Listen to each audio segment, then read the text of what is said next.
जी हरि। कल्याण के तीन सुगम मार्ग श्री भगवान कहते हैं, योगास्त्र मया प्रोक्ता नृणाश्रय विधित्सया ज्ञानं कर्म च भक्तिष्वनोपायो पाचयोस्ति कुत्रचित। बशीमधा 0:11-20।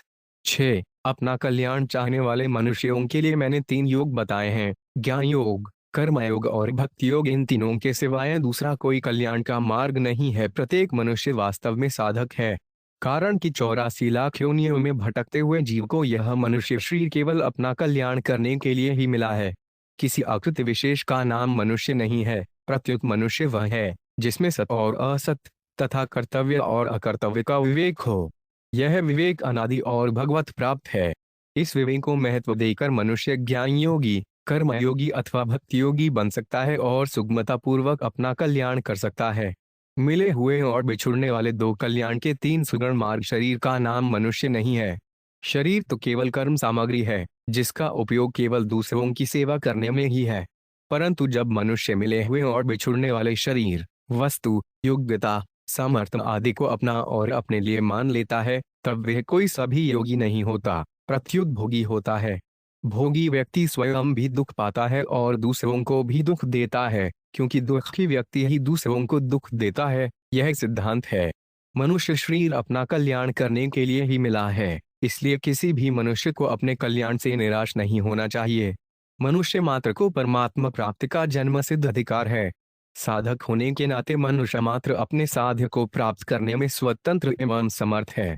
सबसे पहले इस बात की आवश्यकता है कि मनुष्य अपने उद्देश्य को पहचानकर यह स्वीकार करे कि मैं संसारी नहीं हूँ, प्रत्युत साधक हूँ। मैं स्त्री हूँ, मैं पुरुष हूँ, मैं ब्राह्मण हूँ, मैं क्षत्रिय हूँ, मैं वैश्य हूँ, मैं शूद्र हूँ, मैं अंत्यज हूँ, मैं ब्रह्मचारी हूँ, मैं गृहस्थ हूँ। कल्याण के तीन सुगम प्रारब्ध में वानप्रस्थ हूँ, मैं सन्यासी हूँ आदि मान्यताएं सांसारिक व्यवहार, मर्यादा के लिए तो ठीक हैं, पर परमात्मा प्राप्ति में ये बाधक हैं। ये मान्यताएं शरीर को लेकर हैं। परमात्मा प्राप्ति शरीर को नहीं होती, प्रत्युत साधक को होती है। साधक अशरीरी होता है। जब मनुष्य अपने को साधक स्वीकार कर लेता है, तब उसके द्वारा असाधन का त्याग स्वतः होने लगता है। मिले हुए और बिछुड़ने वाले शरीर, वस्तु, योग्यता, सामर्थ्य आदि को अपना और अपने लिए मानना ही असाधन है। इस असाधन को मिटाना प्रत्येक साधक के लिए आवश्यक है। जगत, जीव और परमात्मा, इन तीनों के सिवाय अन्य कोई नहीं है। गीता में इन तीनों का विभिन्न नामों से वर्णन हुआ है, जैसे परा, अपरा और भगवान, क्षर, अक्षर और पुरुषोत्तम आदि। इन तीनों में जगतु और जीव, ये दोनों विचार के विषय होने से लौकिक हैं, परंतु परमात्मा विचार का द्वाविम और पुरुषालोके क्षरज्ञाक्षर एव च। क्षर सर्वाणि भूतानि कूटस्थो 5 क्षर उच्यते। गौता 15:16। कल्याण के तीन सुगम मार्ग विषय न होने से अलौकिक हैं। इन तीनों में जीव को लेकर ज्ञान योग, जगत को लेकर कर्म योग और परमात्मा को लेकर भक्ति योग चलता है। इसलिए ज्ञान योग तथा कर्म योग ये दोनों लौकिक साधन हैं, और भक्ति योग अलौकिक साधन है। लौकिक साधन से मुक्ति होती है और अलौकिक साधन से परम प्रेम की प्राप्ति होती है। मनुष्य मात्र के भीतर बीज रूप से एक तो मुक्ति, अखंड आनंद की मांग रहती है, दूसरी दुख निवृत्ति की मांग रहती है और तीसरी परम प्रेम की मांग रहती है। मुक्ति की मांग स्वयं की भूख, ज्ञान योग से, दुख निवृत्ति की मांग कर्म योग से और परम प्रेम की मांग भक्ति योग से पूरी होती है। अगर साधक में अपने साधन का आग्रह, पक्षपात न हो तो एक मांग की पूर्ति से तीनों मांगें पूर्ण हो जाती हैं। जतम पुरुषस्त्वर्ण परमात्मेत्युदायतः औलोकत्रयमाविष्य के भर्तव्य ईश्वर। गीता 15:17। लेकेडिस्मिन द्विविधा निष्ठा पुरुष प्रोक्ता मयानव ज्ञान योगेन सांख्यान कर्मत्वगेन योगी नाम।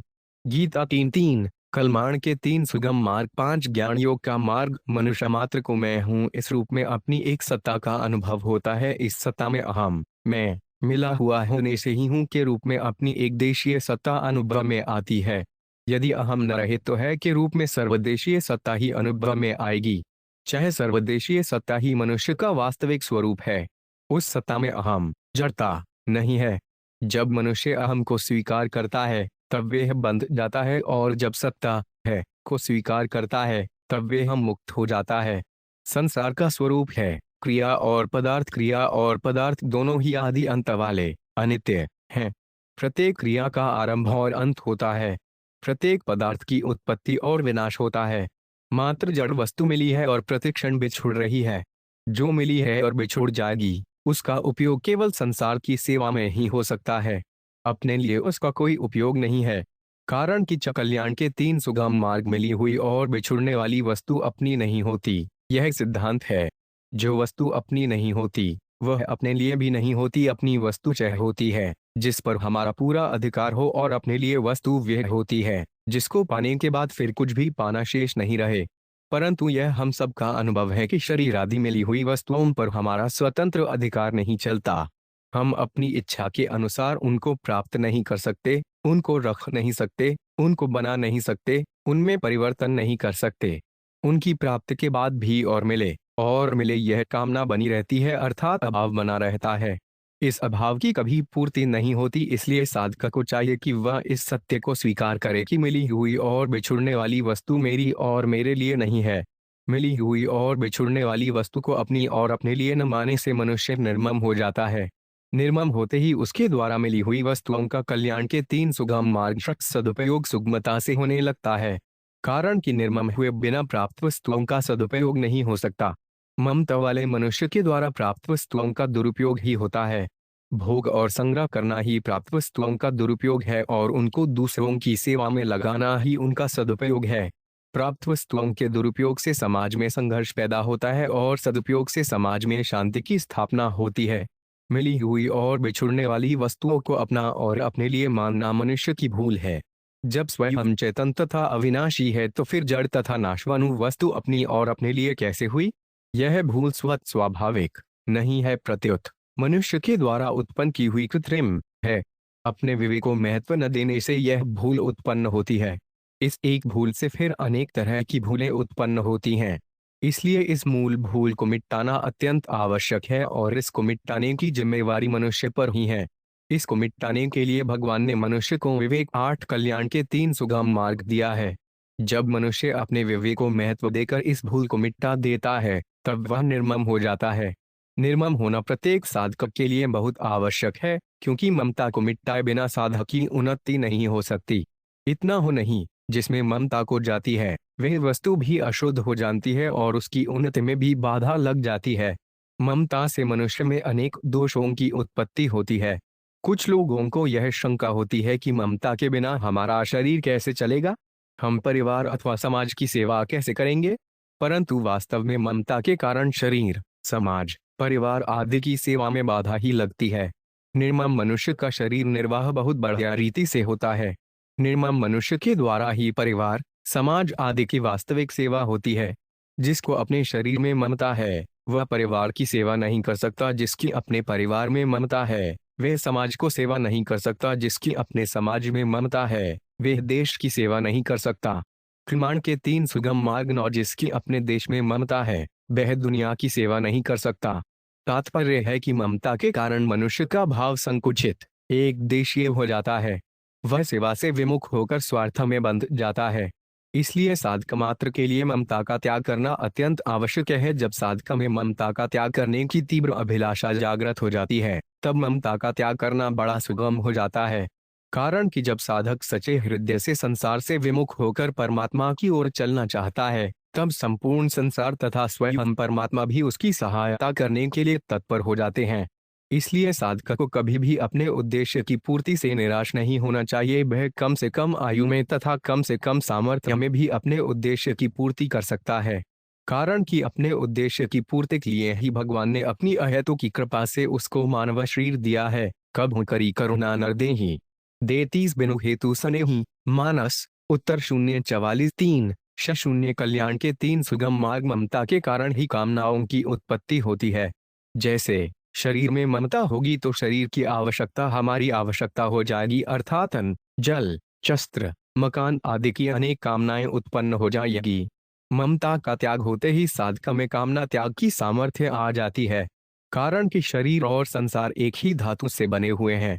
शरीर को संसार से अलग नहीं कर सकते। अतः शरीर की ममता का नाश होते ही सांसारिक कामनाओं का भी नाश हो जाता है। मिली हुई और बिछुड़ने वाली वस्तुओं में मैं देशपन और मेरापन होने से ही कामनाओं की उत्पत्ति होती है। संपूर्ण कामनाओं की पूर्ति आज तक किसी की नहीं हुई, न होगी और न हो ही सकती है। जिन कामनाओं की पूर्ति होती है वे भी परिणाम में दुख दी देती हैं, कारण कि एक कामना की पूर्ति होने पर दूसरी अनेक कामनाएं पैदा हो जाती हैं, जिससे कामना अपूर्ति का दुख ज्यों का त्यों बना रहता है। मनुष्य समझता है कि कामना की पूर्ति होने पर मैं कल्याण के तीन सुगम मार्ग 8 स्वतंत्र हो गया, पर वास्तव में वे काम्य पदार्थ के पराधीन हो जाता है। परंतु प्रमाद के कारण वे पराधीनता में भी सुख का अनुभव करता है।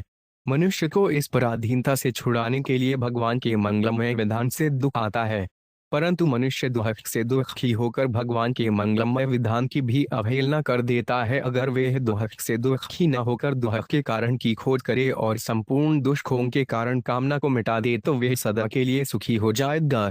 प्रत्येक साधक के लिए निष्काम होना बहुत आवश्यक है, क्योंकि निष्काम हुए बिना साधक अपने कर्तव्य का पालन नहीं कर सकता। इतना ही नहीं, कामना के कारण वह साध्य रूप भगवान को भी कामना पूर्ति का साधन बना लेता है। तात्पर्य है कि वह कोई भी कामना रखकर भगवान का भजन करता है तो उसका साध्य तो वह काम्य पदार्थ होता है और भगवान उसकी प्राप्ति के साधन होते हैं। जब तक कामना रहती है तब तक मनुष्य पराधीन तीन कल्याण के तीन सुगम मार्ग रहता है। पराधीन मनुष्य न तो त्याग कर सकता है, न सेवा कर सकता है और न प्रेम ही कर सकता है। वह न तो ज्ञान योगी बन सकता है, न कर्म योगी बन सकता है और न भक्ति योगी ही बन सकता है। अतः पराधीनता को मिटाने के लिए निष्काम होना बहुत आवश्यक है। कामना की पूर्ति में तो सब मनुष्य पराधीन है, पर कामना का त्याग करने में सबके सब मनुष्य स्वाधीन और समर्थ हैं। प्रत्येक मनुष्य स्वाधीनता पूर्वक स्वाधीनता मुक्ति की प्राप्ति कर सकता है, परंतु जब तक मनुष्य के भीतर कामना रहती है तब तक वह स्वाधीन नहीं हो सकता। पराधीनता का सर्वथा नाश निष्काम होने पर ही संभव है। निष्काम होने पर साधक संसार पर विजय प्राप्त कर लेता है, कारण कि कामना वाले मनुष्य को कियों के अधीन होना पड़ता है, पर जिसको कुछ नहीं चाहिए उसको किसी के भी अधीन नहीं होना पड़ता। उसका मूल्य संसार से अधिक हो जाता है, वह तीनों योगों का अधिकारी बन जाता है। इतना ही नहीं, वह कल्याण के तीन सुगम मार्ग जो भगवत प्रेम का भी पात्र बन जाता है, क्योंकि कामना वाला मनुष्य किसी से प्रेम नहीं कर सकता। जब कर्ता निष्काम होता है तब उसके द्वारा स्वतः कर्तव्य कर्म का पालन होने लगता है। कर्ता निष्काम हुए बिना कर्तव्य कर्म का पालन नहीं होता और कर्तव्य कर्म का पालन हुए बिना प्राप्त परिस्थिति का सदुपयोग नहीं होता। सकाम मनुष्य प्राप्त परिस्थिति के अधीन हो जाता है तथा अप्राप्त परिस्थिति का चिंतन करता रहता है, परंतु निष्काम होते ही मनुष्य प्राप्त परिस्थिति की पराधीनता तथा अप्राप्त परिस्थिति के चिंतन से छूटकर परिस्थिति से अतीत तत्व को प्राप्त कर लेता है। जब तप व्रत तीर्थ स्वाध्याय आदि क्रिया साध्य साधनों से कामना का नाश नहीं होता, कारण कि कोई भी क्रिया अभ्यास करने के लिए शरीर की सहायता लेनी पड़ती है और शरीर के संबंध से ही कामनाओं की उत्पत्ति होती है। अत कामना का नाश किसी क्रिया से नहीं होता, प्रत्युत सर्वथा क्रिया रहित होने से तथा विवेक को महत्व देने से कल्याण के तीन सुगम मार्ग होता है। क्रिया रहित होते ही शरीर से संबंध विच्छेद होकर स्वरूप में स्थिति स्वतः होती है। स्वरूप में निर्ममता और निष्कामता स्वतः सिद्ध है। अत शरीर संसार के संबंध से होने वाले ममता कामना आदि दोषों का नाश करने के लिए क्रिया और पदार्थ से संबंध विच्छेद करना आवश्यक है। जब साधक निर्मम और निष्काम हो जाता है तब उसकी अहंता मिट जाती है। अहंता मिटने पर फिर उसके लिए कुछ भी करना शेष नहीं रहता। निर्ममो निरहत भार स शांतिम गच्छति। गीता 2:71। जब तक साधक अपने लिए कुछ भी करता है तब तक उसका संबंध क्रिया और पदार्थ से बना रहता है। जब तक क्रिया और पदार्थ से संबंध है तब तक पराधीनता है। क्रिया और पदार्थ संसार की सेवा के लिए तो उपयोगी है, पर अपने लिए इनका त्याग ही उपयोगी है। सेवा और त्याग कृत्रिम नहीं है, प्रत्युत स्वतः स्वाभाविक है। इसलिए मैं सेवा करता हूँ अथवा मैं त्याग करता हूँ, ऐसा अभिमान करना भूल है। जब संसार में कल्याण के तीन सुगम मार्ग 15 मेरी कोई वस्तु है ही नहीं तो त्याग क्या हुआ, और जिसकी वस्तु थी वह उसको दे दी तो सेवा क्या हुई। यह सिद्धांत है कि जो कभी भी अलग होगा वे अभी भी अलग है और जो कभी भी मिलेगा वे अभी भी मिला हुआ है। इसलिए नित्य निवृत्त की ही निवृत्ति होती है और नित्य प्राप्त की ही प्राप्ति होती है। इस संध्या को स्वीकार करना साधक के लिए आवश्यक है। जब तक साधक में अपने लिए कुछ भी करने का भाव रहता है तब तक उसका संबंध कर्म सामग्री के साथ अर्थात शरीर इंद्रियां सन बुद्धि के साथ बना रहता है। जब तक शरीर के साथ संबंध रहता है तब तक मनुष्य में न तो निःस्वार्थ भाव आता है और न स्वाधीनता आती है, अर्थात वह न तो कर्मयोग का अधिकारी होता है न ज्ञान योग का। जो मनुष्य स्वार्थ भाव और पराधीनता से रहित नहीं हो सका, वह भगवान का प्रेमी भी कैसे हो सकता है। इसलिए क्रिया के आश्रय का त्याग करके विश्राम, कुछ न दो करने को अपनाना और पदार्थ के आश्रय का शुद्ध कल्याण के तीन सुगम मार्ग त्याग करके स्वाश्रय अथवा भगवदाश्रय को अपनाना प्रत्येक साधक के लिए बहुत आवश्यक है। विवेक की जागृति किसी क्रिया से नहीं होती, प्रत्युत क्रिया रहित होने से होती है। विवेक को महत्व देने से विवेक ही तत्व ज्ञान में परिणत हो जाता है। तात्पर्य है कि तत्व ज्ञान किसी क्रिया या पदार्थ के द्वारा नहीं होता, प्रत्युत अपने ही द्वारा होता है। जिसकी प्राप्ति अपने द्वारा होती है, उसके लिए किसी अभ्यास की आवश्यकता नहीं होती, अभ्यास से तो उलटे वह दूर होता है। मनुष्य जिन करणों, मन बुद्धि इंद्रियों, दश से संसार को देखता है, उनसे अपने आप को, कर्ण रहित सत्ता मात्र स्वरूप को नहीं देख सकता। अपने आप को तो वह अपने आप से ही देख सकता है। यत्र चैवात्मन आत्मानं पश्यन्नात्मनि तुष्यति, गीता 6:20।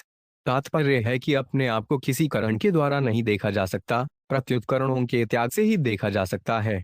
कर्म भोग का मार्ग जब साधक अपने जीवन में से बुराई का त्याग कर देता है, तब कर्मयोग की सिद्धि हो जाती है। बुराई का त्याग तीन बातों से होता है। 1. किसी का भी बुरा न करना। 2. किसी को भी बुरा न समझना। और 3. किसी का भी बुरा न चाहना। बुराई का त्याग किए बिना मनुष्य कर्तव्य परायण नहीं हो सकता। मनुष्य किसी का भी बुरा तब करता है जब वह स्वार्थवश खुद बुरा बनता है। खुद को बुरा बनाए बिना मनुष्य किसी का भी बुरा नहीं कर सकता, कारण कि जैसा करता होता है वैसे ही कर्म होते हैं। यह सिद्धांत है। कर्म कर्ता के अधीन होते हैं। इसलिए संबंध से पहले मनुष्य को चाहिए कि वह अपने को साधक स्वीकार करें। जब कर्ता साधक होगा तो फिर उसके द्वारा साधक के विपरीत कर्म कैसे होंगे। साधक के द्वारा किसी का बुरा नहीं होता। इतना ही नहीं, वह अपने प्रति बुराई करने वाले का भी बुरा नहीं करता, प्रत्युत उस पर दया करता है। बुराई के बदले बुराई करने से तो बुराई की वृद्धि ही होगी, बुराई की निवृत्ति कैसे होगी।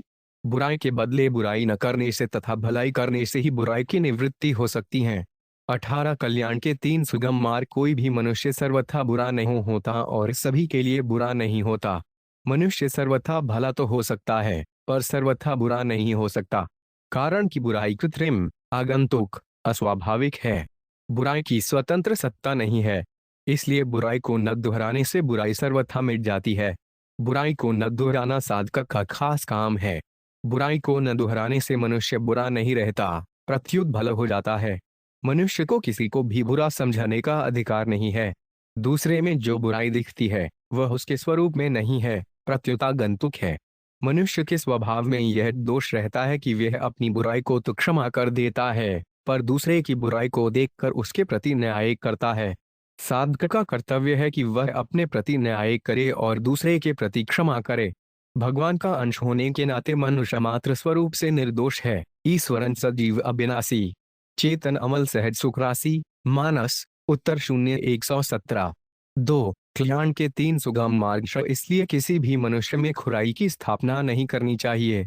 आगंतुक बुराई के आधार पर किसी को बुरा समझना अनुचित है। दूसरा चाहे बुरा हो या न हो, पर उसको बुरा समझाने से अपने में बुराई आ ही जाएगी।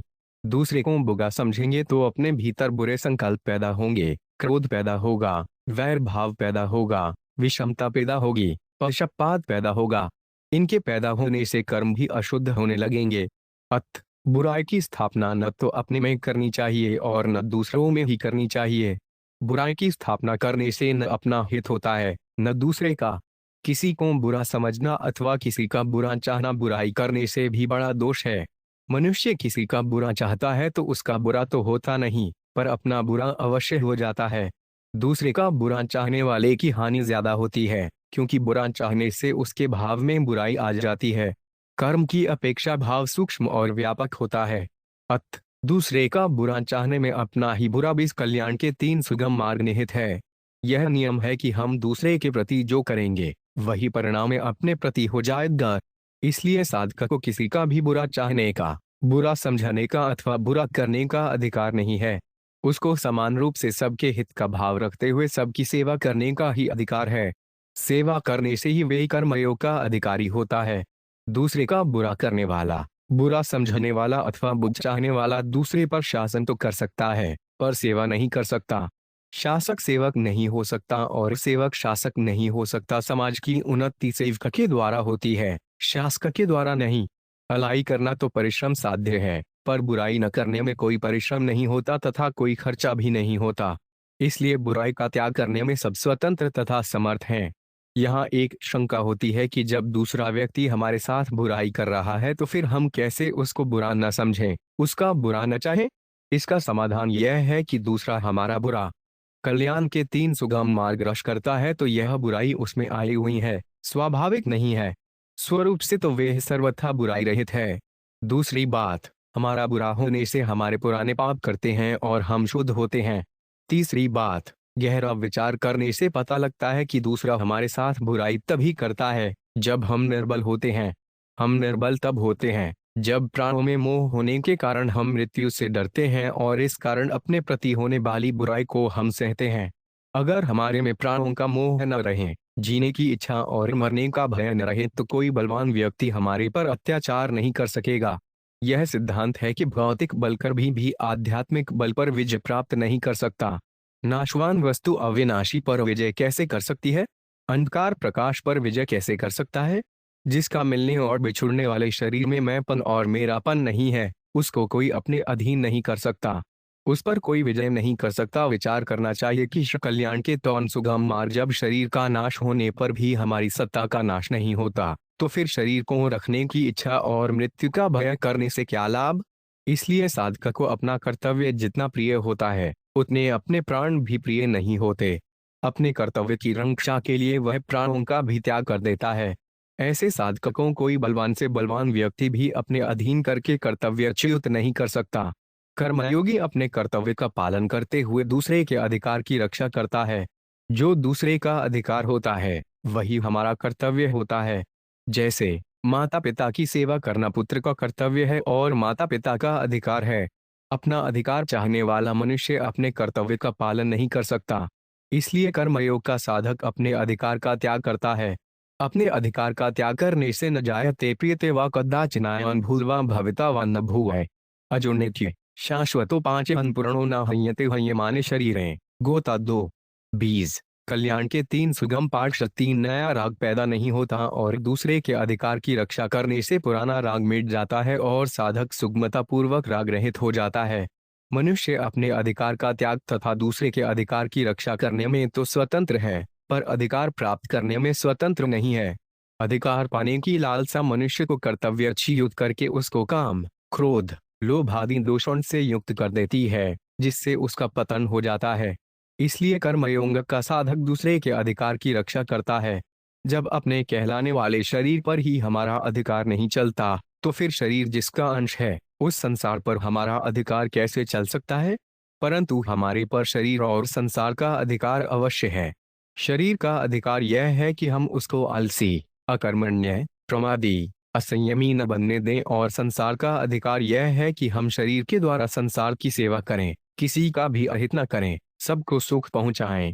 रीढ़ कल्याण के तीन सुगम मार्ग। समाज में ज्यों ज्यों अधिकार पाने की लालसा बढ़ती जाती है, त्यों ही त्यों लोग अपने कर्तव्य से हटते जाते हैं, जिससे समाज में संघर्ष पैदा हो जाता है। अधिकार पाने की इच्छा से गुलामी आ जाती है। अपने अधिकार का त्याग करना प्रत्येक साधक के लिए आवश्यक है। अपने अधिकार का त्याग करने से उदारता और असंगता दोनों आ जाती हैं। उदारता आने से कर्मयोग की तथा असंगता आने से ज्ञान योग की सिद्धि हो जाती है। वास्तव में अधिकार देने की वस्तु है, लेने की वस्तु नहीं। कोई जबरदस्ती अधिकार लेना भी चाहे तो नहीं ले सकता। बलवानों से बलवान व्यक्ति भी दूसरों का विनाश तो कर सकता है, पर दूसरों का अपने प्रति आदर, प्रेम, श्रद्धा, विश्वास उत्पन्न नहीं करा सकता।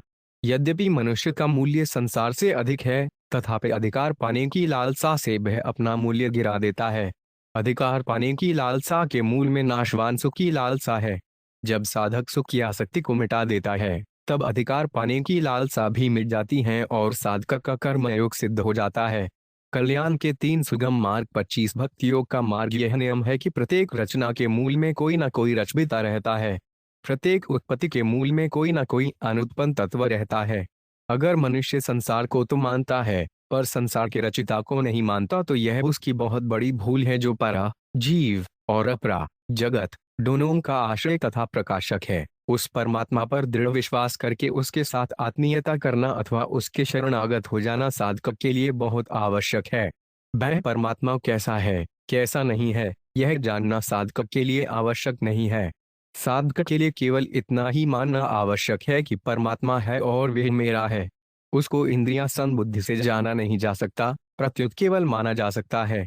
रचना अपने रचिता को कैसे जान सकती है? अंश अपने अंशी को कैसे जान सकता है? रद कल्याण के तौन सुगम मार्ग परमात्मा विचार का विषय नहीं है, प्रत्युत श्रद्धा विधास का विषय है। उसको मानने अथवा न मानने में मनुष्य पूर्ण स्वतंत्र है। विचार का विषय तो जीव और जगत है।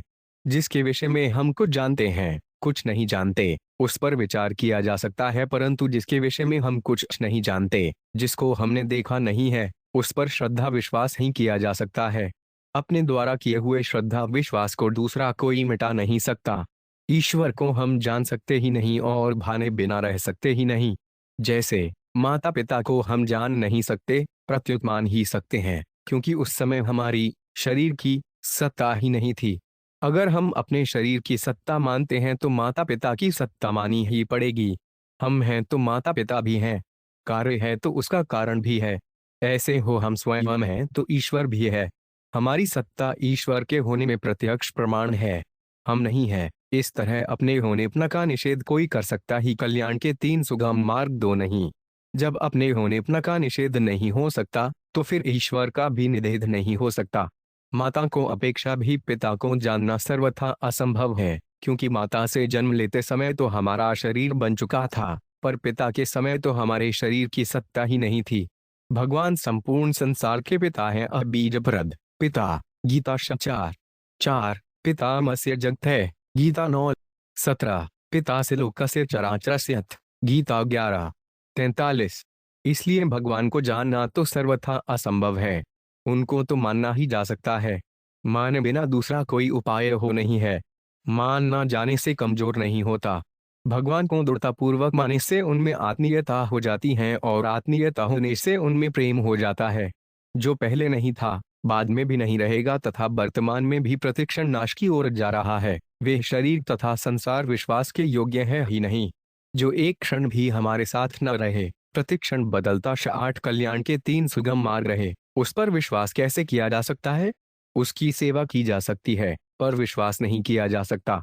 विश्वास तो उसी पर किया जा सकता है जो सदा हमारे साथ रहे, कभी हमसे बिछुड़े नहीं। भगवान सदा हमारे साथ रहते हैं, सर्वसिर चा हृदय सन्निविष्ट। गीता 15:15। हम पशु पक्षी आदि किसी भी योनि में चले जाएं, स्वर्ग नरक आदि किसी भी लोक में चले जाए तो भी भगवान हमारा साथ कभी नहीं छोड़ते। जब मनुष्य अपनी आवश्यकता की पूर्ति न तो खुद कर सकता है और न उसकी पूर्ति संसार ही कर सकता है, तब वह स्वतः भगवानों की ओर खींचता है, जिसको उसने देखा नहीं है, प्रत्युत सुना है। जब मनुष्य पर कोई संकट आता है और उससे बचने का कोई उपाय नहीं दिखता तथा उससे बचने के लिए किए गए सब प्रयत्न व्यर्थ चले जाते हैं, तब उसको भगवानों पर विश्वास करके उनको पुकारना ही पड़ता है। जो मनुष्य भगवानों पर विश्वास न करके शरीर कल्याण के 3 सुगम मार्ग 29 संसार पर विश्वास करता है, वह जन्म मरण के चक्र में फंसकर तरह तरह के दुख पाता है। शरीर आदि पर विश्वास करने से अहंता, ममता, कामना, आसक्ति, लोभ आदि अनेक विकारों की उत्पत्ति होती है। परिणाम यह होता है कि शरीर आदि तो रहते नहीं, पर उसका संबंध रह जाता है, जो अनेक योनियों में जन्म लेने का कारण बनता है। कारण गुण सडो 5 सदसद्यो न जन्मसु। गीता 13:21। जो न तो भगवान पर विश्वास करता है और न शरीर संसार पर ही विश्वास करता है, प्रत्युत अपने आप पर विश्वास करता है, वह ज्ञान योग का साधक हो जाता है। ऐसा साधक मैं कौन हूँ, इसकी खोज करता है। मैं की खोज करते करते मैं मिट जाता है और यह रह जाता है। साधक है, परमात्मा तत्व को स्वीकार करें अथवा न करें, पर अंत में प्राप्ति है कि ही होती है। जैसे कोई कितना ही कूदे फांदे या नाचे, पर अंत में वह जमीन पर ही टिकेगा, एक सत्ता मात्र है। इस प्रकार दृढ़तापूर्वक 30 कल्याण के 3 सुगम मार्ग परमात्मा तत्व पर विश्वास होने से शरीर तथा संसार का विश्वास निर्जीव फीका हो जाता है। कारण कि परस्पर विरुद्ध दो विश्वास एक साथ नहीं रह सकते। जब साधक यह स्वीकार करता है कि परमात्मा अद्वितीय है, सदा है, सर्वसमर्थ है, सर्वज्ञ है, सर्वसुहृद है, सभी का है और सब जगह है, तब उसकी परमात्मा पर स्वतः श्रद्धा जागृत हो जाती है। परमात्मा में श्रद्धा विश्वास होने पर साधक एक परमात्मा के सिवाय दूसरे किसी की स्वतंत्र सत्ता स्वीकार करता ही नहीं। ऐसी स्थिति में जैसे नींद से जागते ही स्वप्न की विस्मृति तथा जागृत की स्मृति हो जाती है, ऐसे ही साधक के भीतर स्वतः परमात्मा है कि नित्य संबंध की स्मृति जागृत हो जाती है और संसार नहीं की सर्वथा विस्मृति हो जाती है। नास्तो विद्यते भावो न भावो विद्यते सत्य। गीता 2:16। परमात्मा के साथ नित्य संबंध की स्मृति जागृत होते ही साधक की परमात्मा से अभिन्नता अथवा आत्मीयता हो जाती है। परमात्मा से अभिन्नता होते ही साधक को प्रतिक्षण वर्धमान प्रेम की प्राप्ति। कल्याण के 3 सुगम मार्ग। परमात्मा तत्व पर विश्वास होने से शरीर तथा संसार का विश्वास निर्जीव फीका हो जाता है, कारण कि परस्पर विरुद्ध दो विश्वास एक साथ नहीं रह सकते। जब साधक यह स्वीकार करता है कि परमात्मा अद्वितीय है, सदा है, सर्वसमर्थ है, सर्वज्ञ है, सर्वसुहृद है, सभी का है और सब जगह है, तब उसकी परमात्मा पर स्वतः श्रद्धा जागृत हो जाती है। परमात्मा में श्रद्धा विश्वास होने पर साधक एक परमात्मा के सिवाय दूसरे किसी की स्वतंत्र सत्ता स्वीकार करता ही नहीं। ऐसी स्थिति में जैसे नींद से जागते ही स्वप्न की विस्मृति तथा जागृत की स्मृति हो जाती है, ऐसे ही साधक के भीतर स्वतः परमात्मा है कि नित्य संबंध की स्मृति जागृत हो जाती है और संसार नहीं की सर्वथा विस्मृति हो जाती है। नास्तो विद्यते भावो न भावो विद्यते सत्य। गीता 2:16। परमात्मा के साथ नित्य संबंध की स्मृति जागृत होते ही साधक की परमात्मा से अभिन्नता अथवा आत्मीयता हो जाती है। परमात्मा से अभिन्नता होते ही साधक को प्रतिक्षण वर्धमान प्रेम की प्राप्ति। कल्याण के 3 सुगम मार्ग 31 हो जाती है, जो मानव जीवन का चरम लक्ष्य है। एक शंका होती है कि जब परमात्मा सब समय में तथा सब जगह विद्यमान है, तो फिर साधक को उससे दूरी क्यों प्रतीत होती है? इस पर गहरा विचार करने से पता लगता है कि जब साधक मिले हुए तथा बिछुड़ने वाले शरीर इंद्रियां मन बुद्धि के द्वारा परमात्मा को प्राप्त करना चाहता है, तब उसको परमात्मा से दूरी प्रतीत होती है। कारण कि परमात्मा की प्राप्ति क्रिया और पदार्थक के द्वारा नहीं होती, प्रत्युत क्रिया और पदार्थक के त्याग से अपने ही द्वारा होती है। इसलिए साधक को चाहिए कि वह शरीर इंद्रियां मन बुद्धि को संसार की सेवा में समर्पित कर दे और अपने आप को, सत्ता मात्र स्वरूप को भगवान के समर्पित कर दे। जब साधक स्वयं सब ओर से विमुख होकर एकमात्र भगवान के ही शरणागत हो जाता है, तब भगवान कृपा पूर्वक उसको अपना लेते हैं, अपने से अभिन्न कर लेते हैं। विचार पूर्वक देखें तो जो सब देश, काल, वस्तु, व्यक्ति, घटना, अवस्था, परिस्थिति आदि हर कल्याण के 3 सुगम मार्ग परिपूर्ण है, उससे दूरी कैसे संभव है? यह सिद्धांत है कि जिससे दूरी नहीं होती, उसकी प्राप्ति क्रिया से नहीं होती, प्रत्युत चाहना मात्र से होती है। अगर साधक मिले हुए और बिछुड़ने वाले प्राणी पदार्थों को अपना और अपने लिए न माने और भगवान के साथ आत्मीयता, अपनापन कर ले, तो फिर भगवान उसे दूरी नहीं रहेगी, क्योंकि वास्तव में वे भगवान का ही अंश है। ममे बांशो जीवलोके। गीता 15:7। मनुष्य से भूल यह होती है कि वह मिली हुई वस्तु, योग्यता, सामर्थ्य आदि को तो अपना मान लेता है, पर जिसने उनको दिया है, उसको, भगवान को, अपना नहीं मानता। वास्तव में वस्तु अपनी नहीं है, प्रत्युत उसको देने वाला अपना है। जिस क्षण साधक भगवान को अपना मानकर उनके शरणागत हो जाता है, उसी क्षण भगवान उसको अपना लेते हैं। कारण कि भगवान साधक का भूतकाल न देखकर उसके वर्तमान को देखते हैं, उसके आचरणों को न देखकर उसके भावों को देखते हैं। रहतिन प्रभु चित चूकिए की करत सुर से तबायर भइये की। मानस बाल 0:29-3। कल्याण के 3 सुगम मार्ग 33। वे अपने शरणागत भक्त को निर्भय, निशोक, निश्चिंत और निशंक कर देते हैं, परंतु साथ में अन्य का आश्रय नहीं रहना चाहिए। अन्य का आश्रय, अन्य का विश्वास और अन्य का संबंध रहने से भगवान का आश्रय दृढ़ नहीं होता।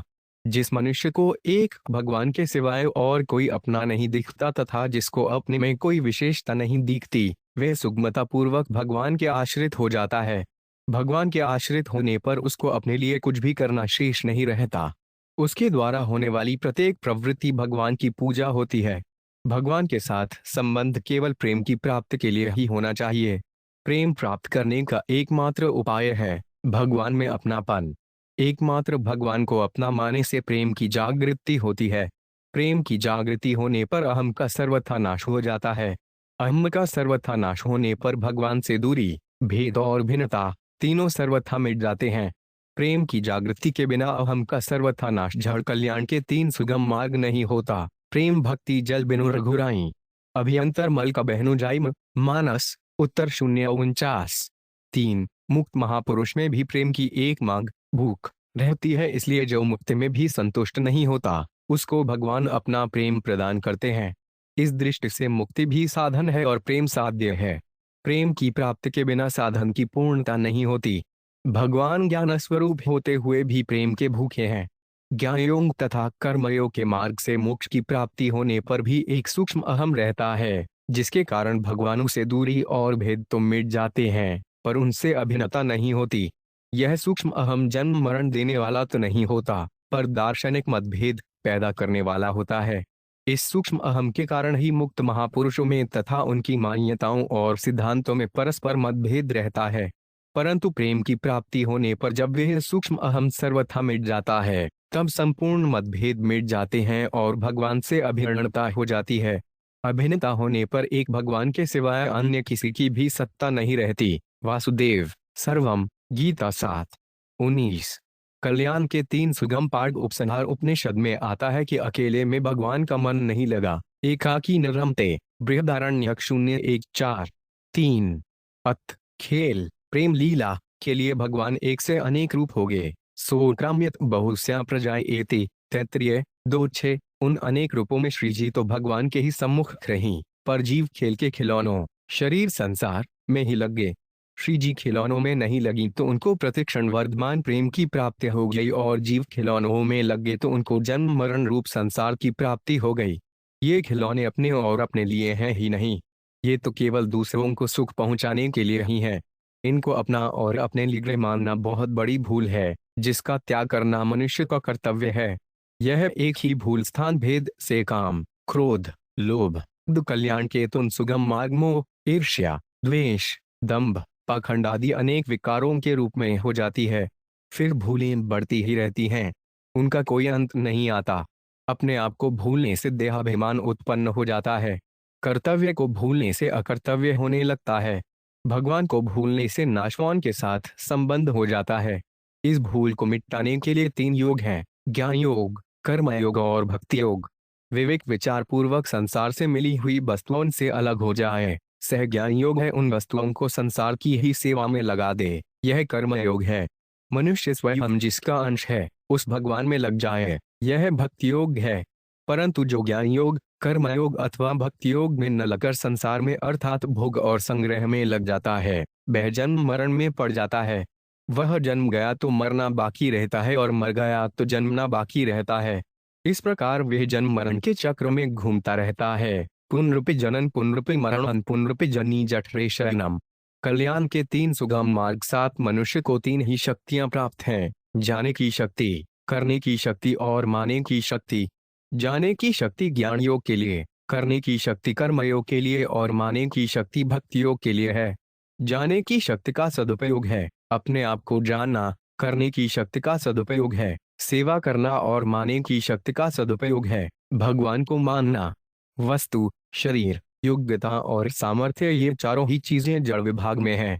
चेतन विभाग स्वरूप देश तक ये चीजें पहुंचती ही नहीं।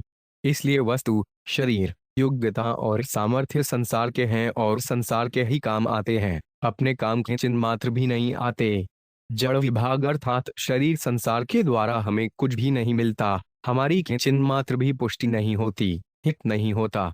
शरीर संसार से संबंध विच्छेद ही हमारे काम आता है, हमारे लिए हितकारी होता है। इसलिए शरीर संसार की सहायता से कोई भी मनुष्य बंधन से मुक्त नहीं हो सकता। शरीर के द्वारा होने वाली क्रियाएं शरीर व 8 कल्याण के 3 सुगम मार्ग संसार के ही काम आती हैं। उसका संबंध विच्छेद ही स्वयं के काम आता है। कुछ करने से हमारे को लाभ होगा ऐसा सोचना भूल है, कारण कि मात्र क्रियाएं जड़ तथा नाशवान हैं और स्वयं चेतन तथा अविनाशी है। जड़ वस्तु के द्वारा चेतन की क्या मिलेगा? नाशवान वस्तु से अविनाशी को क्या लाभ होगा? जड़ और नाशवान क्रिया से हमारा भला होने वाला नहीं है।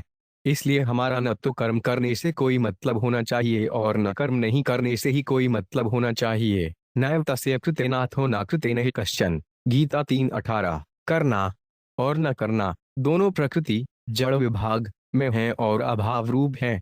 स्वयं चेतन विभाग में करना और न करना दोनों ही नहीं है, प्रत्युत वे इन दोनों को प्रकाशित करने वाला भावरूप निरपेक्ष तत्व है। जैसे करने से शरीर को परिश्रम होता है, ऐसे ही न करने से अर्थात सुषुप्ति से शरीर को ही विश्राम मिलता है। स्वयं को नहीं, स्वयं को विश्राम तो स्थूल, सूक्ष्म और कारण तीनों शरीरों के संबंध विच्छेद सहे ही मिलेगा। कल्याण के तीन सुगम मार्ग दर साधक को गहरे उतर कर समझना चाहिए कि मैं स्थूल शरीर नहीं हूँ, सूक्ष्म शरीर भी नहीं हूँ और कारण शरीर भी नहीं हूँ। वस्तु, योग्यता, चल आदि कुछ भी मेरा नहीं है। ये सब परिवर्तनशील हैं। मेरा स्वरूप अपरिवर्तनशील सत्ता मात्र है। उसमें आना जाना नहीं होता, उसमें उत्पत्ति विनाश नहीं होता, वह ज्यों का त्यों रहता है। ऐसा समझकर साधक अपने सत्ता मात्र स्वरूप होनेपन में स्थित होकर चुप हो जाए। सत्ता में अर्थात हमारे होनेपन में मैंपन नहीं है। मैंपन का संबंध भूल से माना हुआ है। मैं हूं, इसमें मैं नहीं है, पर हूं है। हमारा अस्तित्व मैं के बिना है रूप से एक परमात्मा ही सब जगह परिपूर्ण है। उस है का अंश ही हूं है। मैं हूं, तू है, यह है और वे है, इन चारों में केवल मैं के साथ ही हूं है। अगर मैं न रहे तो हूं नहीं रहेगा, प्रत्युत है ही रहेगा। तात्पर्य है कि हूं भी वास्तव में है ही है। यह बात अगर साधक की समझ हमें आ जाए तो बहुत लाभ की बात है। 40 कल्याण के तीन सुगम मार्ग जगत की सत्ता में के कारण ही है। जगत में से ही पैदा होता है। जीव में जो अहम भाव है, उसी से यह जगत प्रतीत होता है। यह बंधारते जगत, गीता 7:5। इसलिए जगत न तो परमात्मा की दृष्टि में है, न जीवन मुक्त महात्मा की दृष्टि में है, प्रत्युत जीव की दृष्टि में है। हमारा जो होनापन है, उसमें मैंपन नहीं है। मैंपन जड़ विभाग में है। जब तक हमारा संबंध जड़ता के साथ है, तब तक जन्म मरण है। जड़ता से संबंध विच्छेद करके सत्ता मात्रा में रहना मुक्ति है। यह मनुष्य है, यह पशु है, यह पक्षी है, यह जलचर है, यह थलचर है, यह नभचर है, यह ईंट है, यह चूना है, यह पत्थर है, सब इसमें हैपन रहता है। परंतु साथ में मैंपन होने से बंधन हो जाता है। तत्वज्ञ पुरुषों की स्थिति है में होती है। यद्यपि सबकी स्थिति है में ही है, पर जड़ता के साथ संबंध माने से मैं हूं हो गया। जड़ता का संबंध न रहे तो मैं हूं नहीं रहेगा, प्रत्युत में है रहेगा। इस स्थिति का नाम जीवन मुक्ति है। कल्याण के तीन सुगम मार्ग पशु, पक्षी, देवता, राक्षस आदि सभी में समान रीति से जो एक सत्ता परिपूर्ण है, वे सत्ता परमात्मा का स्वरूप है। उस सत्ता को मैं के साथ मिलाने से जीव हो जाता है, मैं से अलग करने से मुक्त हो जाता है और भगवान के साथ मिला देने से भक्त हो जाता है। मनुष्य का खास काम है जड़ता से संबंध विच्छेद करना, क्योंकि जड़ता को अपना और अपने लिए मानने से ही सब अनर्थ हुए हैं। जड़ता को अपना और अपने लिए मानेंगे तो फिर जड़ता ही रहेगी, चिन्मयता नहीं आएगी। इसलिए शरीर को संसार की सेवा में लगाना है। केवल मनुष्य योनि ही सेवा करने के योग्य है, दूसरा कोई सेवा करने के लिए है ही नहीं।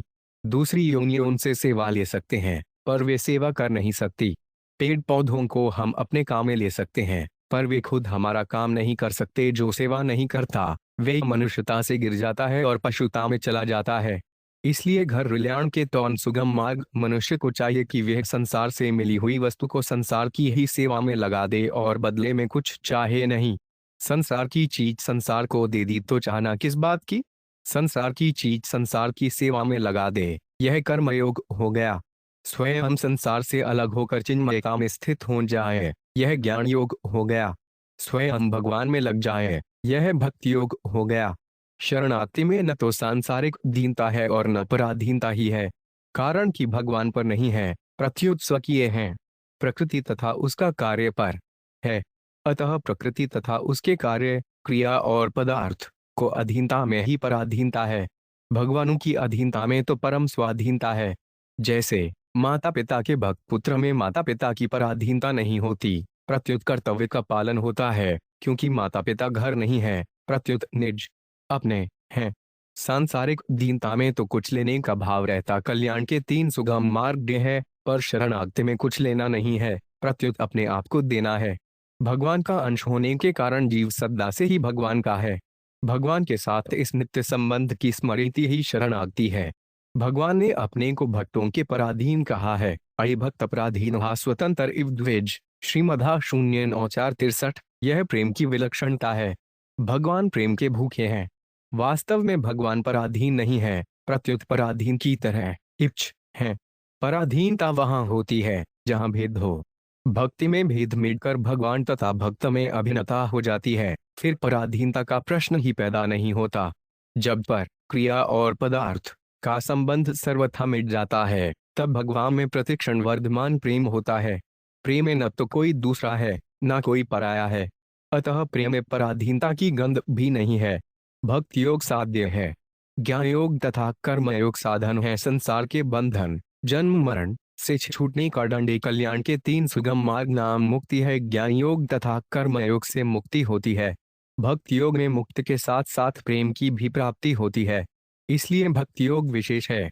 भगवान ने ज्ञान योग और कर्म योग को समकक्ष कहा है। साढ़ योगी पृथक बाला प्रवदंती न पंडिता एकमप्यास्थित सम्यगुभ्योर्थिन्ते फलम यत्साइक प्राप्यते स्थानवन्तद्योगैर्पि गम्यते।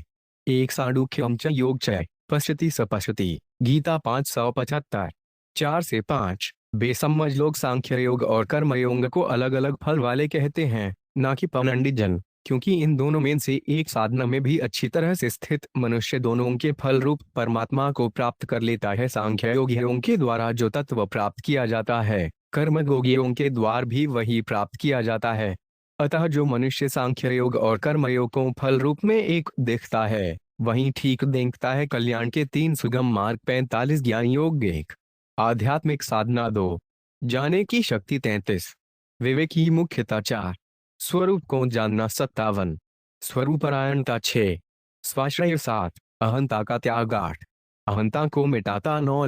अपने लिए उपयोगी कर्मयोग भौतिक साधना करने की शक्ति, क्रिया की मुख्यता, सेवा करना, कर्तव्य प्रायणता, धर्म कर्तव्य, दैश का आश्रय, कामना का त्याग, अहंता को शुद्ध करना, संसार के लिए उपयोगी भक्ति योग, आस्तिक साधना, माने की शक्ति, भाव श्रद्धा विश्वास की मुख्यता, भगवान को मानना, भगवत परायणता, भगवद आश्रय, ममता का त्याग, अहंता को बदलना, भगवान के लिए उपयोगी दत्त। कल्याण के तीन सुगम पाठ। ज्ञान योग 10।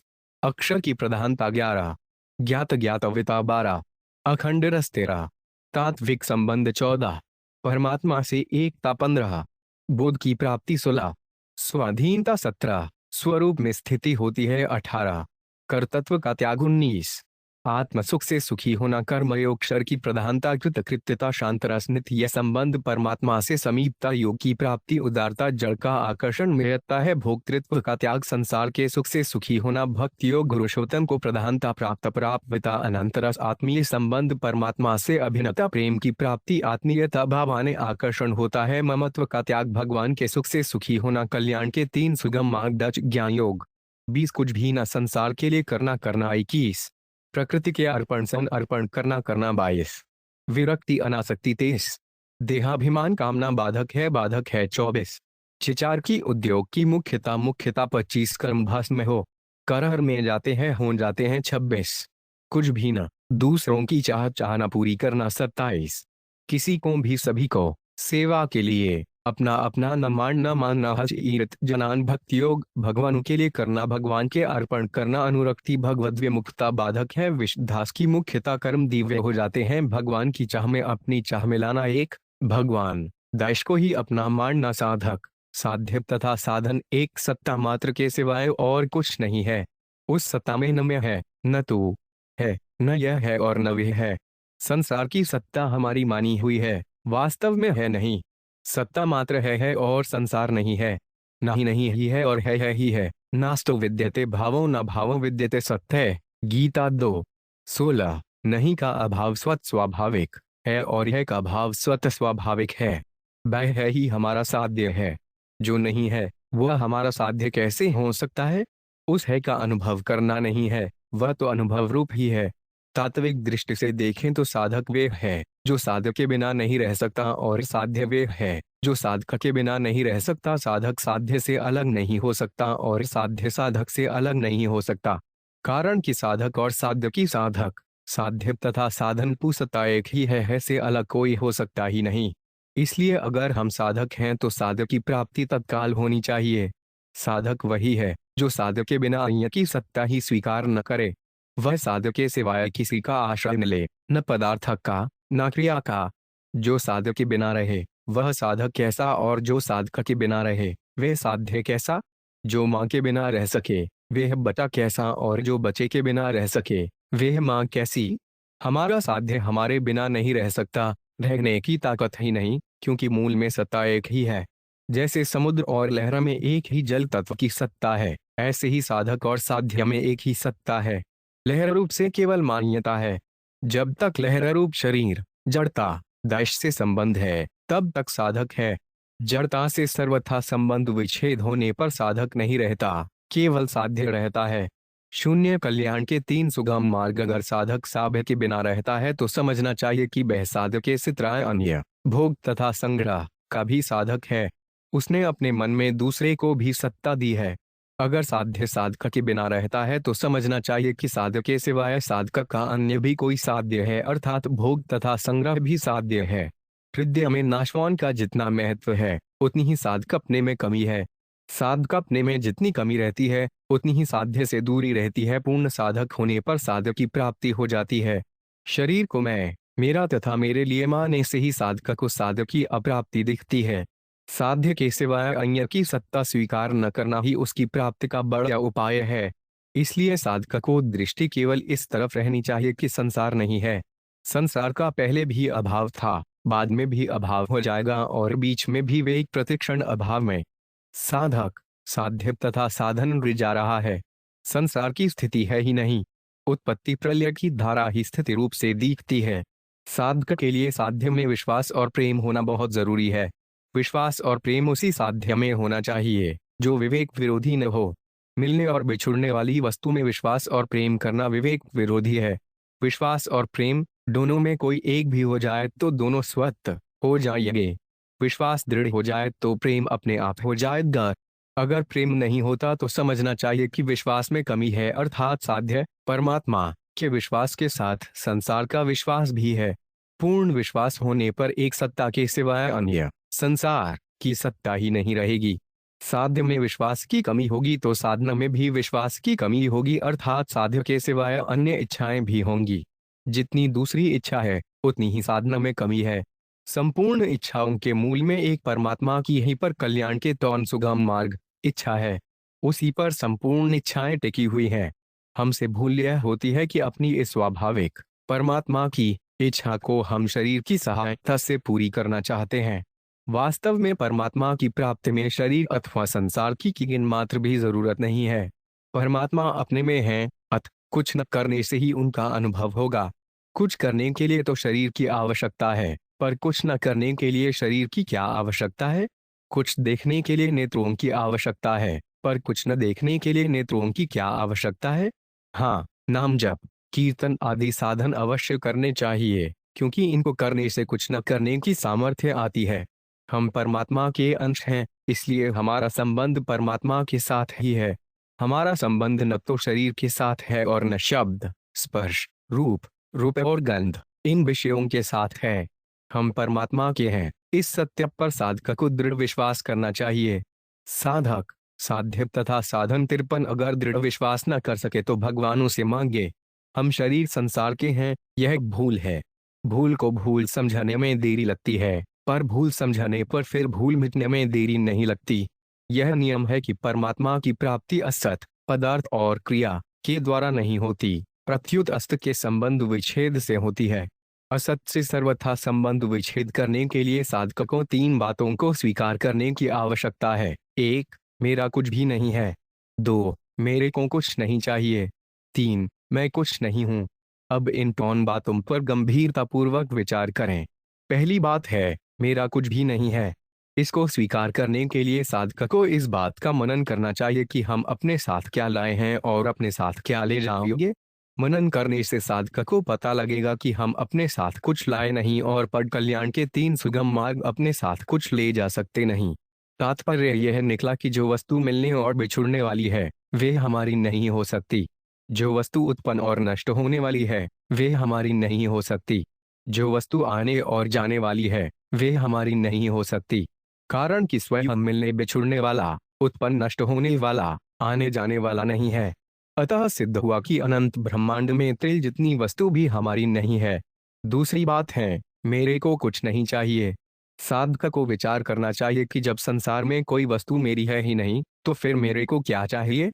शरीर को अपना माने से ही चाह पैदा होती है कि हमें रोटी चाहिए, जल चाहिए, कपड़ा चाहिए, मकान चाहिए, आदि आदि। साधक इस बात पर विचार करे कि शरीर से अलग होकर मेरे को क्या चाहिए।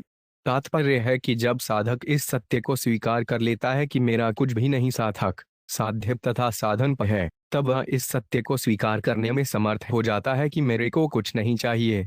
तीसरी बात है, मैं कुछ नहीं हूँ।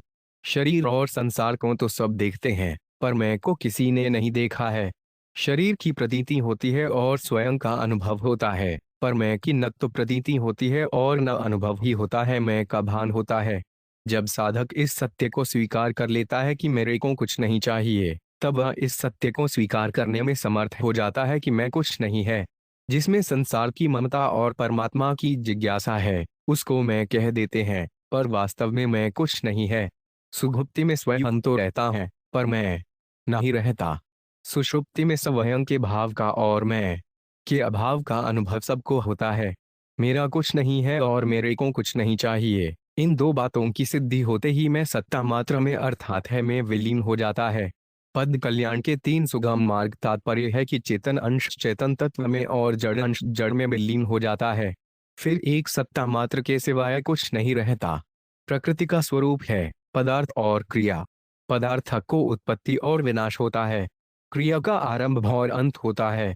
शरीर आदि पदार्थों का आश्रय पराश्रय है और क्रिया का आश्रय परिश्रम है। परमात्मा प्राप्ति के लिए क्रिया और पदार्थ की बिल्कुल आवश्यकता नहीं है। संसार में तो करना मुख्य है, पर परमात्मा में न करना ही मुख्य है। शरीर और संसार को सहायता से परमात्मा की प्राप्ति नहीं होती। जो तत्व सब जगह परिपूर्ण है, उसकी प्राप्ति करने से कैसे होगी? करने से तो उलटे वे दूर होगा। शरीर, इंद्रियां, मन, बुद्धि, योग्यता, बल आदि सब प्रकृति के हैं। इनका आश्रय लेना प्रकृति का आश्रय है। प्रकृति का आश्रय रखने पर परमात्मा की प्राप्ति कैसे होगी? शरीर प्रकृति का होने से हमारा नहीं है और हमारे लिए भी नहीं है। इसलिए साधक, साध्य तथा साधन शरीर के द्वारा जो कुछ भी किया जाए, वह केवल संसार के लिए ही किया जाना चाहिए। शरीर से जब ध्यान, पूजन, तीर्थ, व्रत आदि जो कुछ भी किया जाए, वह इस भाव से किया जाए कि दूसरों का हित हो। अपने लिए कुछ भी करना भोग है, योग नहीं। तात्पर्य हुआ कि शरीर संसार का अंश है, इसलिए शरीर से होने वाली प्रत्येक क्रिया संसार के लिए ही है, हमारे लिए नहीं। हमारे लिए केवल परमात्मा है, क्योंकि हम उन्हीं के अंश हैं। अतः पराश्रय और परिश्रम भोग है। जो पराश्रय को छोड़कर भर्गवदाश्रय को अपनाता है और परिश्रम को छोड़कर विश्राम को अपनाता है, वह योगी होता है। परंतु जो पराश्रय और परिश्रम को अपनाता है, वह भोगी होता है। पराश्रय और परिश्रम में सभी पराधीन हैं, पर भर्गवदाश्रय और विश्राम में सब के सब स्वतंत्र हैं। पराश्रय और परिश्रम तो संसार के लिए हैं, पर भगवदाश्रय और विश्राम अपने लिए हैं। साधक को कल्याण के तीन सुगम मार्ग अपने में जितनी कमी दिखती है, उतना ही पराश्रय और परिश्रम है। भगवदाश्रय और विश्राम के आते ही मानव जीवन पूर्ण हो जाता है।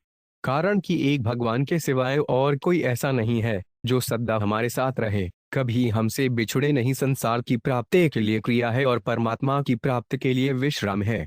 क्रिया से शक्ति का ह्रास होता है और अक्रियता अर्थात विश्राम से शक्ति का संचय होता है। इतना ही नहीं, संपूर्ण शक्तियां अक्रिय तत्व से ही प्रकट होती हैं। मनुष्य दिन भर परिश्रम करके रात को सोता है तो निद्रा से उसकी थकावट मिट जाती है और पुनः कार्य करने की शक्ति प्राप्त हो जाती है। परंतु निद्रा का सुख तामस होता है। निद्रालस्य प्रमादोत्थंतताम समुदातम। गीता 18:39। अपने लिए विश्राम करना अर्थात कुछ न करना भोग है, पर परमात्मा के लिए विश्राम करना साधन है, क्योंकि परमात्मा परम विश्राम स्वरूप है। अत विश्राम अपने लिए न शाश्रक, साध्य तथा साधन पद होकर परमात्मा के लिए होना चाहिए। नित्य परमात्मा सत्ता में निरंतर स्थित रहना ही परमात्मा के लिए विश्राम करना है। परमात्मा के लिए होने वाला विश्राम तामस नहीं होता, प्रत्युत सात्विक होकर गुणातीत हो जाता है। इसलिए साधक के लिए सबसे मूल्यवान वस्तु दो ही है, भगवदाश्रय और विश्राम। भगवदाश्रय और विश्राम से पारमार्थिक इच्छा पूरी हो जाती है और सांसारिक इच्छाएं मिट जाती हैं। अगर साधक का भगवान ऊपर विश्वास ना हो, प्रत्युत अपने पर विश्वास हो, तो वह स्वाश्रय को अपना सकता है। अगर साधक का न तो भगवान ऊपर विश्वास हो, न अपने पर विश्वास हो, तो वे धर्म का अर्थात कर्तव्य का आश्रय अपना सकता है। मैं भगवान का हूँ, भगवान मेरे हैं, यह भगवान का आश्रय है। मेरा कुछ नहीं है, मेरे को कुछ नहीं चाहिए, यह स्व का आश्रय है। पदार्थ और क्रिया केवल दूसरों के हित के लिए है या धर्म का आश्रय है। भगवान का आश्रय भक्ति योग है, स्व का आश्रय ज्ञान योग है। 67 कल्याण के 3 सुगम मार्ग धर्म का आश्रय कर्म योग है। यद्यपि तीनों ही योग मार्गों से पदार्थ और क्रियारूप प्रकृति का आश्रय छूट जाता है और सत्ता मात्र में अपनी स्वतः सिद्ध स्थिति का अनुभव हो जाता है, तथापि इन तीनों में भगवान का आश्रय सर्वश्रेष्ठ है, क्योंकि मूल में हम भगवान के ही अंश हैं। भगवदाश्रय से मुक्ति के साथ साथ भक्त की भी प्राप्ति हो जाती है, जो मानव जीवन का चरम लक्ष्य है। एक है, सत्ता मात्र के सिवाय और कुछ नहीं है, ऐसा जाने से मुक्ति हो जाती है, और वे है अपना है, ऐसा माने से भक्ति हो जाती है। वास्तव में जो है वही अपना हो सकता है, जो नहीं है वह अपना कैसे हो सकता है। अगर साधक असत की सत्ता ही स्वीकार न करे और अपना कोई आग्रह न रखे तो भक्ति अपने आप होती है।